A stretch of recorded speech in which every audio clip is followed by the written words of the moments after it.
Valivoyning hikoyasi. Sobit G'afurov. Yozda qishloqqa, buvimnikiga bordim. Qishloq bolalari bilan do'stlashib oldim. Birgalikda qovun poliziga bordik. Rosa tut, berxi, o'rik, gilos, shaftoliga to'ydik. Keyin anhorga cho'milgani bordik. Qarasak, g'oz, o'rdaklar, tovuqlar o'z jo'jalari bilan suzib yurishibdi. Biz ham cho'mildik. Ko'p cho'milganimizdan rosa terlab ketibmiz. Qaytib kelsam, buvimlar tandirda non yopayotgan ekanlar. Qornim ochib ketganidan 2 tandir nonni yeb qo'yibman. Tongotlarda buvimning bo'yni uzun g'ozi qichqirib meni uyg'otib yubordi. G'oz devorga chiqib olib, bor ovozi bilan qo'quvlab qichqirardi.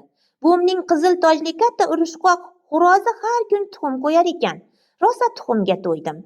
U suzmaga o'xshab sho'rtakkina bo'larkan. Buzoqqa o't yulib soldim-da, qo'zichoqqa suyak berdim. U maza qilib yedi.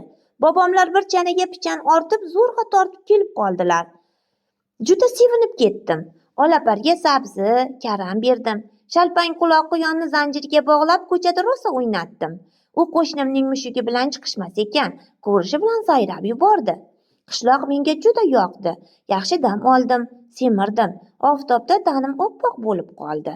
Qaytishimda buvim oyimga sovg'a qilib, bir chelak uzum, tut berib yubordilar. Valivoy hikoyasini aytib berayotganida bo'shanglik qilib adashib ketdi. Qayerda adashganini siz aniqladingizmi?